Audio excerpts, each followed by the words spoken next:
Nós vamos ler Mateus 8, a partir do verso 5.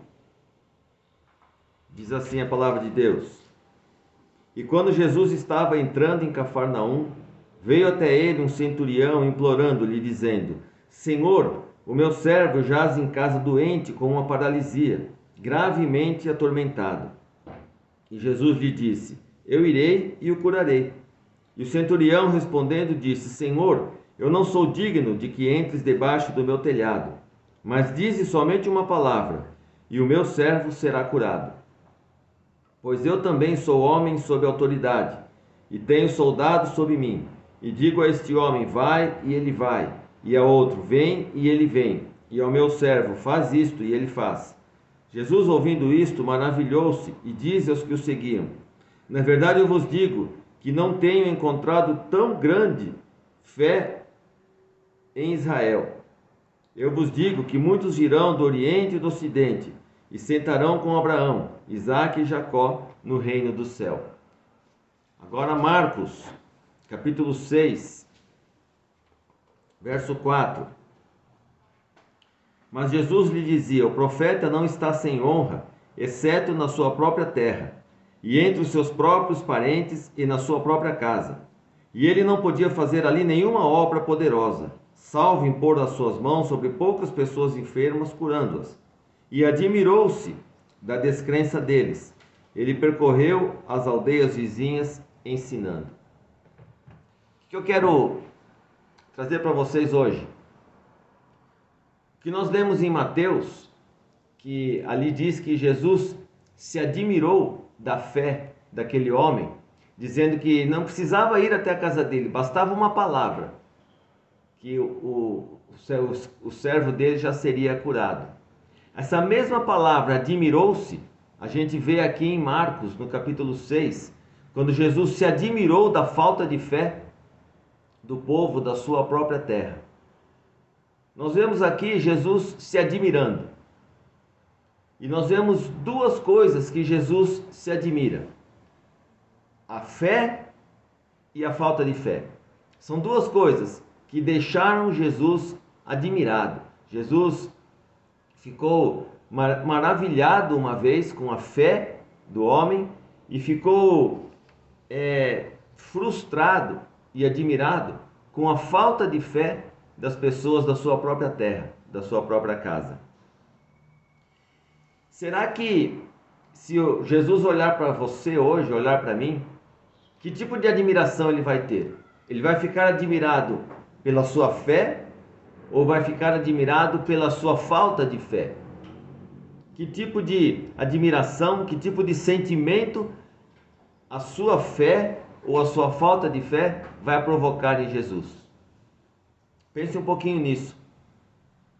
2 Coríntios 7, 4, 7 diz assim: temos este tesouro em vasos de barro, para mostrar que este poder, que a tudo excede, provém de Deus e não de nós. Aqui está muito fácil nós enxergarmos que o vaso de barro, ele é diferente do vaso de prata. O vaso de barro, ele é para mostrar que a fé e o poder vem de Deus, não é nosso, é um dom de Deus. Quando você olha e a palavra fala que os vasos de prata, eles azedavam o vinho. Que relação tem isso com a minha vida e com a sua vida? Quando você é cheio de si, diz assim: não, eu tenho fé, eu vou fazer, eu vou curar, eu vou expulsar demônio, eu vou fazer e acontecer. Você está sendo, na verdade, um vaso de prata. A fé está em você, não está em Deus. O milagre, ele não é operado por você, ele é operado por Deus, através de você. Muitas vezes nós agimos de uma forma tão independente, tão presunçosa, tão soberba, que nós achamos que a fé ela é nossa e o poder está em nós. Aquilo que nós vamos fazer, aquilo que nós vamos produzir, aquilo que nós vamos acontecer, não é assim. Aqui Paulo está dizendo muito claro: temos esse tesouro em vasos de barro. Para quê? Para mostrar que este poder, que a tudo excede, provém de Deus e não de nós. Queridos, a prata, ela é inquebrável. O barro, ele quebra. Nós vemos que muitas pessoas, elas se transformam num vaso de prata e atraindo pessoas não a Deus, mas a si. Pessoas que se ensoberbecem, pessoas que se inflamam, porque Deus começa a usar essa pessoa. Então ela meio que toma posse daquilo e acha que aquilo é dela, mas ela é apenas um instrumento. Nós temos que tomar muito cuidado para atrairmos as pessoas, não para nós, mas atrairmos as pessoas para Deus. Porque Deus é quem opera, Deus é quem faz, Deus é quem produz as coisas na nossa vida. Nós temos que entender que o vaso que nós temos que ser não é um vaso de prata, é um vaso de barro. 2 Coríntios 12, nós vemos claramente o que Deus faz muitas vezes para nos tornar um vaso de barro ou para nos manter como um vaso de barro e não um vaso de prata. O apóstolo Paulo, ele era um homem cheio do Espírito Santo, conhecedor da palavra. Através dele, Deus operava milagres, maravilhas, e ele tinha tudo para se tornar um vaso de prata, se achando, falando, não, eu sou o apóstolo, eu sou o cara, eu prego para os gentios, eu converto os gentios, então eu sou o grande apóstolo de Jesus. Mas nós vemos que no capítulo 12 da segunda carta de Coríntios, ele diz assim: para impedir que eu me exaltasse, ou seja, que eu me transformasse num vaso de prata, por causa da grandeza dessas revelações, foi-me dado um espinho na carne, um mensageiro de Satanás, para me atormentar. 3 vezes roguei ao Senhor que o tirasse de mim, mas Deus não tirou. Muitas vezes nós queremos tomar para nós aquilo que é de Deus. Paulo tinha grandes revelações, tinha grande sabedoria, era poderosamente usado por Deus, mas Deus conhecia o coração de Paulo. E aqui Paulo reconhece isso e ele diz: para que eu não me exaltasse, para que eu não ficasse me achando, para que eu não falasse assim, olha, eu estou fazendo tudo isso, Deus me colocou um espinho na carne.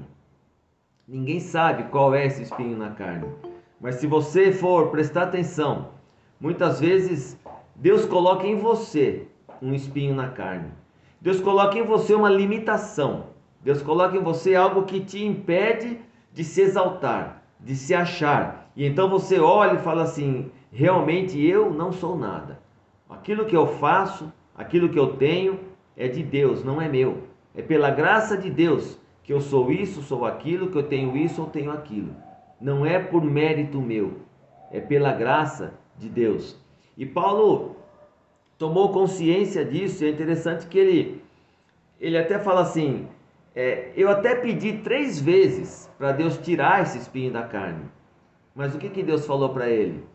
A minha graça te basta, porque a minha força se aperfeiçoa na tua fraqueza. Querido, quando nós somos fracos, quando nós somos barro, então nós somos fortes. Quando nós somos prata, então nós somos fracos. Porque quando eu me acho um vaso de prata, eu ajo na minha força, eu ajo no meu entendimento, no meu conhecimento, tudo no meu, no eu, no meu e no eu. Agora, quando eu sou vaso de barro, eu ajo na unção de Deus, no poder de Deus, na palavra de Deus, e aí Deus faz de mim um vaso que Ele pode usar. Deus usa vasos de barro, Ele não usa vasos de prata. Quando ele fala aqui, pois o meu poder se aperfeiçoa na fraqueza, eu posso dizer assim, o meu poder se aperfeiçoa no barro. Quando você é barro, o poder de Deus se aperfeiçoa em você. E quando a palavra fala assim, tudo posso naquele que me fortalece, não é naquele que me obedece.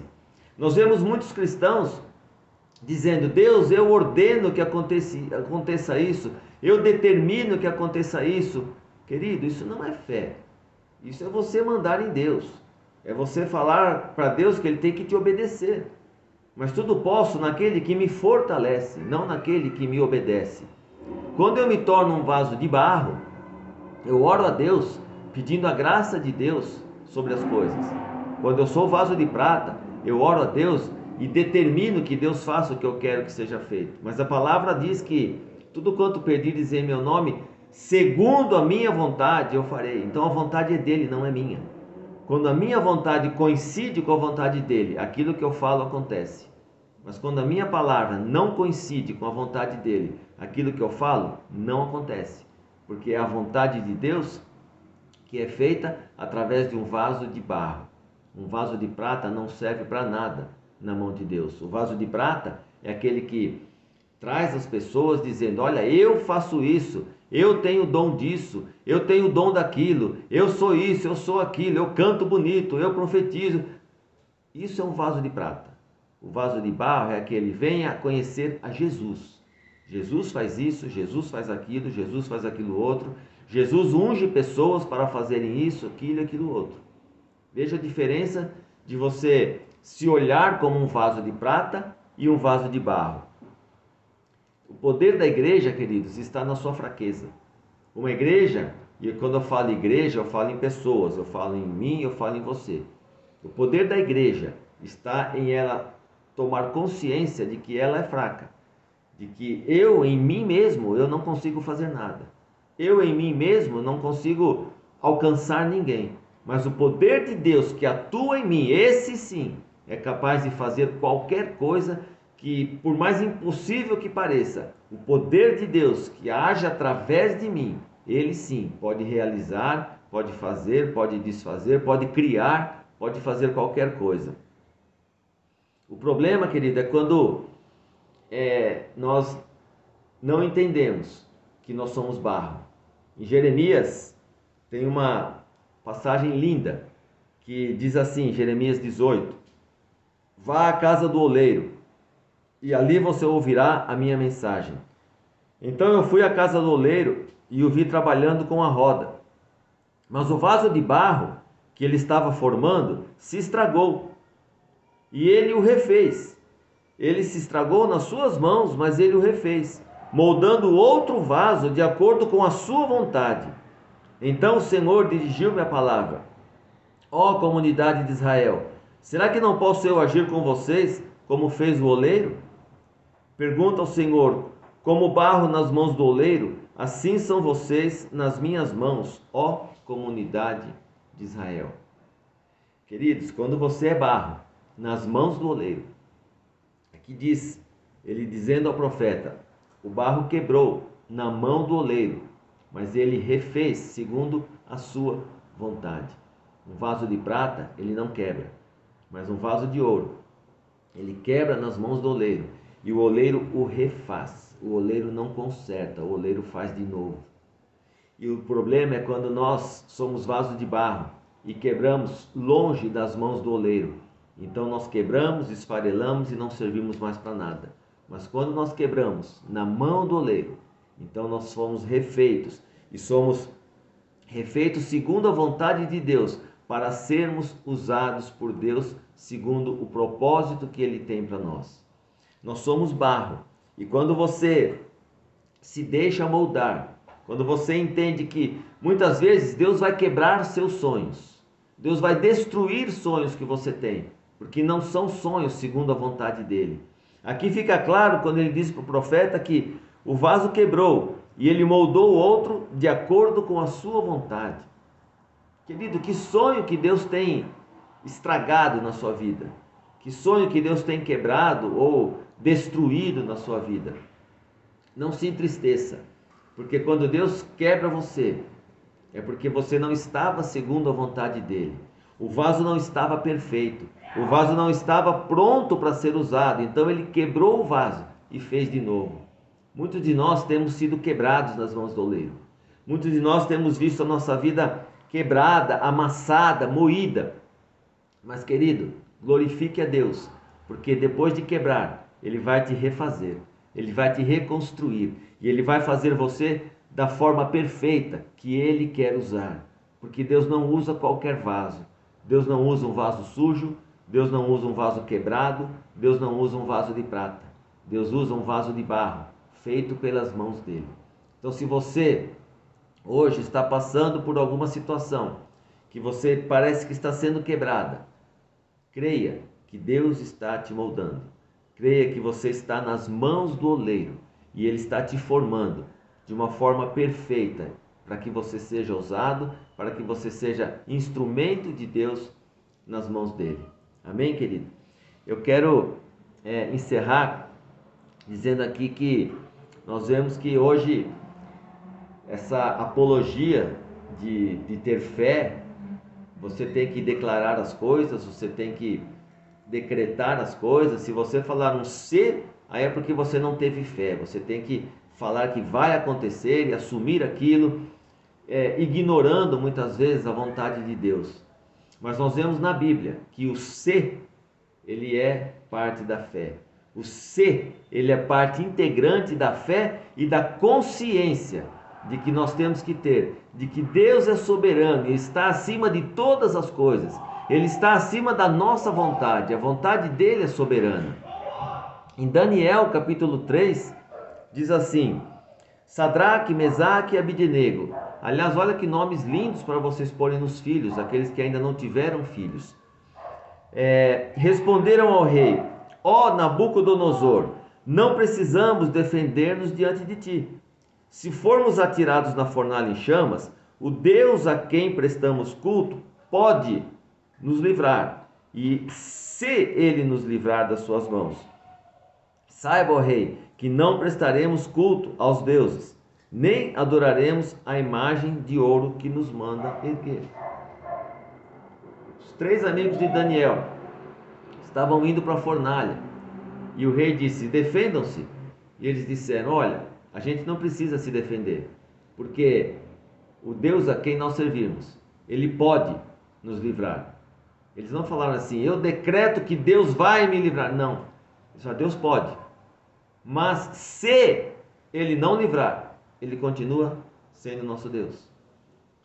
Então nós não temos que colocar a nossa vontade acima da vontade de Deus. Deus pode ou não fazer. Se ele fizer ou não fizer, ele continua sendo Deus. Isso é fé. Fé não é acreditar em que você manda acontecer e Deus te obedece. Fé é acreditar que você está nas mãos de Deus e que o que Deus pode e quer fazer, ele vai fazer. Fé é se transformar num vaso de barro, se deixar moldar, se deixar quebrar e entender que a vontade de Deus, ela é soberana sobre a nossa vida, porque nós somos filhos de Deus. E eu encerro lendo 2 Crônicas, capítulo 20, que diz assim: ó nosso Deus, não irás tu julgá-los? Pois não temos força para enfrentar esse exército imenso que está nos atacando. Não sabemos o que fazer, mas os nossos olhos se voltam para ti. Isso é fé. Você não sabe o que fazer. Você tem medo. Não é pecado ter medo. Não é pecado não saber o que fazer. Você pode ter medo. Você pode não saber o que fazer. Mas os teus olhos têm que voltar-se a Deus. Isso é fé.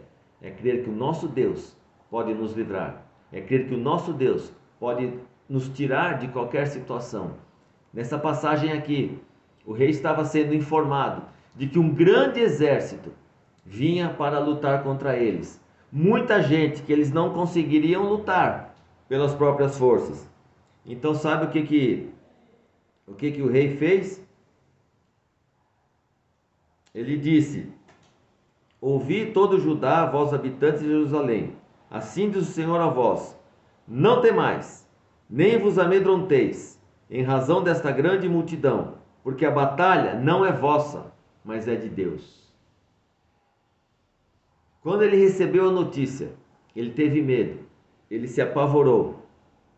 Mas o que ele fez? Ele convocou todo o povo a orar, a jejuar e a buscar a direção de Deus.